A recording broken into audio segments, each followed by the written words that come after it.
airships, the community remained within the city for several days, abandoning the homeward march until they could feel reasonably assured that the ships would not return. For to be caught on the open plains with a cavalcade of chariots and children was far from the desire of even so warlike a people as the Green Martians. During our period of inactivity, Tarkas had instructed me in many of the customs and arts of war familiar to the Tharks, including lessons in riding and guiding the great beasts which bore the warriors. These creatures, which are known as thoats, are as dangerous and vicious as their masters, but when once subdued, are sufficiently tractable for the purposes of the Green Martians. 2 of these animals had fallen to me from the warriors whose metal I wore, and in a short time I could handle them quite as well as the native warriors. The method was not at all complicated. If the thoats did not respond with sufficient celerity to the telepathic instructions of their riders, they were dealt a terrific blow between the ears with the butt of a pistol, and if they showed fight, this treatment was continued until the brutes either were subdued or had unseated their riders. In the latter case, it became a life-and-death struggle between the man and the beast. If the former were quick enough with his pistol, he might live to ride again, though upon some other beast. If not, his torn and mangled body was gathered up by his women and burned in accordance with Tharkian custom. My experience with Wula determined me to attempt the experiment of kindness in my treatment of my thoats. First, I taught them that they could not unseat me, and even rapped them sharply between the ears to impress upon them my authority and mastery. Then, by degrees, I won their confidence in much the same manner as I had adopted countless times with my many mundane mounts. I was ever a good hand with animals, and by inclination, as well as because it brought more lasting and satisfactory results, I was always kind and humane in my dealings with the lower orders. I could take a human life, if necessary, with far less compunction than that of a poor, unreasoning, irresponsible brute. In the course of a few days, my thoats were the wonder of the entire community. They would follow me like dogs, rubbing their great snouts against my body in awkward evidence of affection, and respond to my every command with an alacrity and docility which caused the Martian warriors to ascribe to me the possession of some earthly power unknown on Mars. "How have you bewitched them?" asked Tarkas one afternoon, when he had seen me run my arm far between the great jaws of one of my thoats, which had wedged a piece of stone between 2 of his teeth while feeding upon the moss-like vegetation within our courtyard. "By kindness," I replied. "You see, Tarkas, the softer sentiments have their value even to a warrior.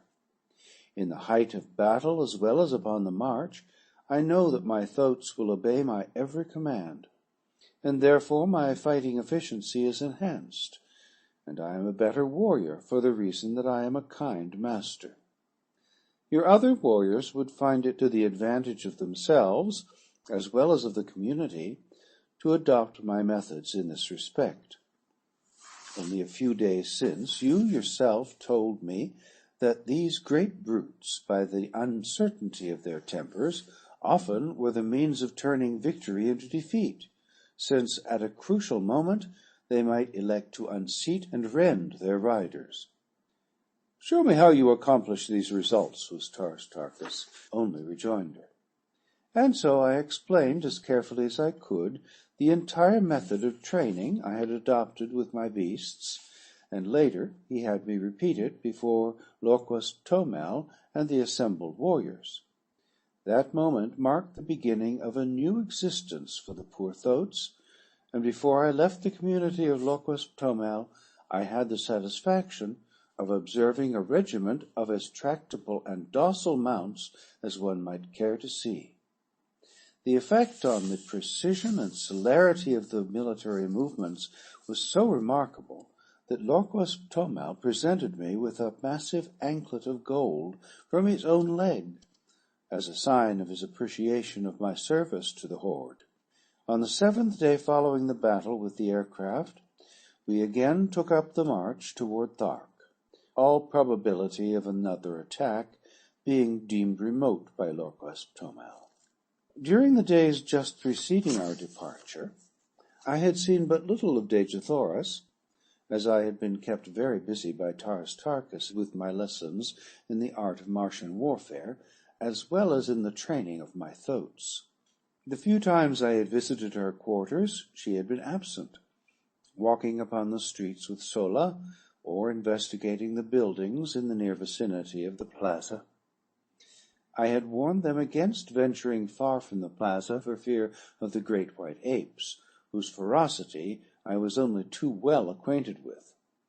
However, since Wula accompanied them on all their excursions, and as Sola was well armed, there was comparatively little cause for fear. On the evening before our departure, I saw them approaching along one of the great avenues which lead into the plaza from the east. I advanced to meet them, and telling Sola that I would take the responsibility for Dejathoras' safe keeping, I directed her to return to her quarters on some trivial errand.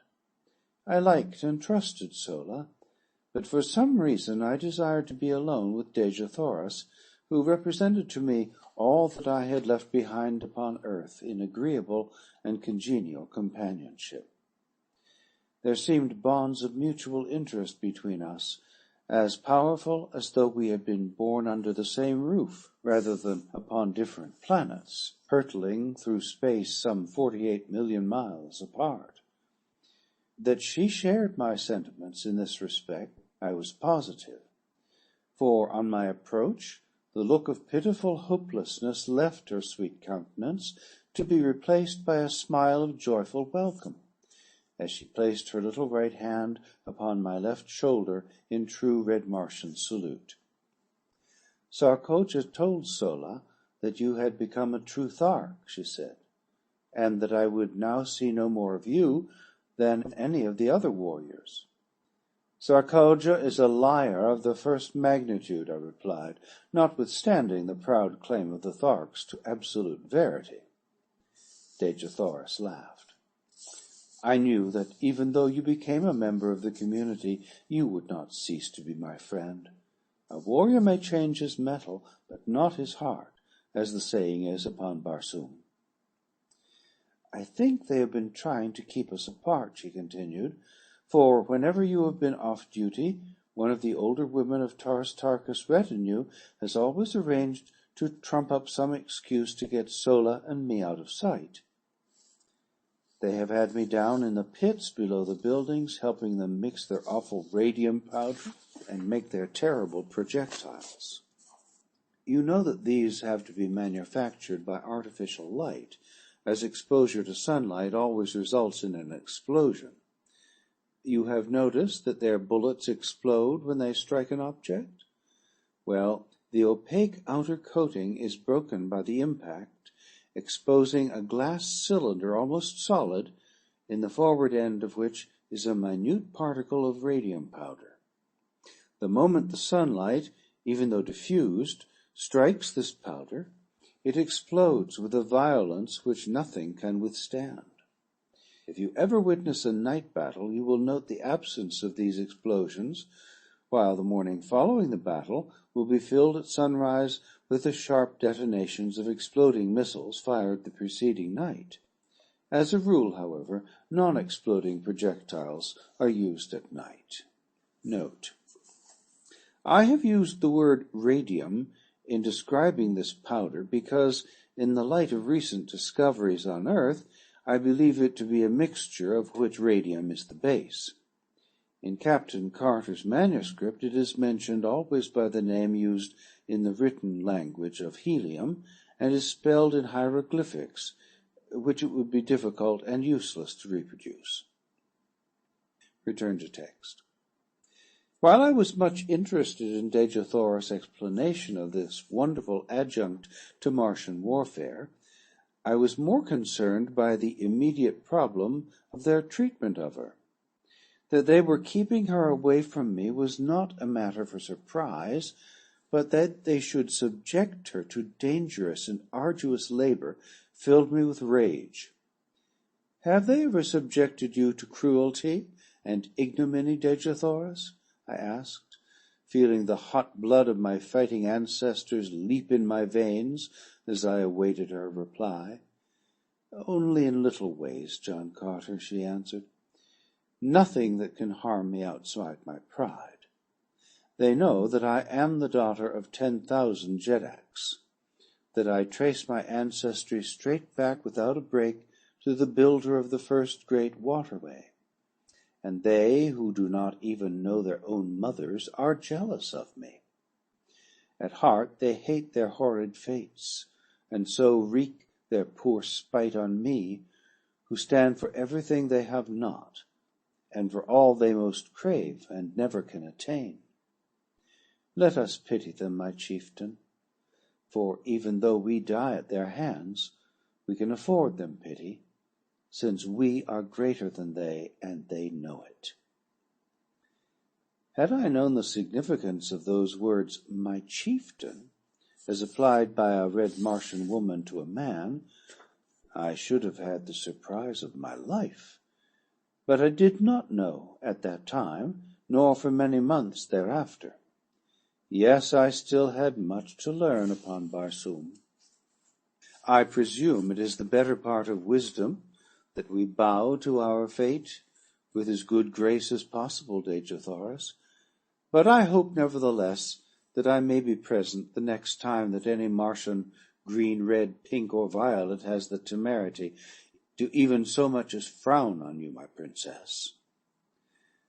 Dejathoras caught her breath at my last words, and gazed upon me with dilated eyes and quickening breath, and then, with an odd little laugh which brought roguish dimples to the corners of her mouth, she shook her head and cried, "What a child! A great warrior, and yet a stumbling little child! What have I done now?" I asked in sore perplexity. "Some day you shall know, John Carter, if we live, but I may not tell you. And I, the daughter of Mors Kajak, son of Tardos Mors, have listened without anger," she soliloquized in conclusion. Then she broke out again in one of her gay, happy, laughing moods, joking with me on my prowess as a Thark warrior, as contrasted with my soft heart and natural kindliness. "I presume that should you accidentally wound an enemy, you would take him home and nurse him back to health," she laughed. "That is precisely what we do on earth," I answered, "at least among civilized men." This made her laugh again. She could not understand it, for with all her tenderness and womanly sweetness, she was still a Martian, and to a Martian the only good enemy is a dead enemy, for every dead foeman means so much more to divide between those who live. I was very curious to know what I had said or done to cause her so much perturbation a moment before, and so I continued to importune her to enlighten me. "No," she exclaimed, "it is enough that you have said it, and that I have listened. And when you learn, John Carter, and if I be dead, as likely I shall be ere the further moon has circled Barsoom another 12 times, remember that I listened and that I smiled." It was all Greek to me, but the more I begged her to explain, the more positive became her denials of my request, and so in very hopelessness I desisted.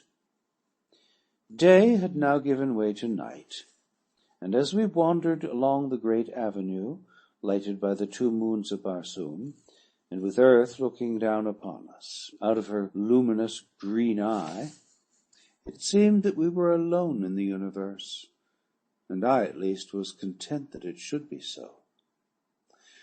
The chill of the Martian night was upon us, and removing my silks, I threw them across the shoulders of Dejathoras. As my arm rested for an instant upon her, I felt a thrill pass through every fibre of my being, such as contact with no other mortal had ever produced, and it seemed to me that she had leaned slightly toward me, but of that I was not sure. Only I knew that as my arm rested there across her shoulders longer than the act of adjusting the silk required, she did not draw away, nor did she speak. And so, in silence, we walked the surface of a dying world, and in the breast of one of us, at least, had been born that which is ever oldest, yet ever new. I loved Dejathoris.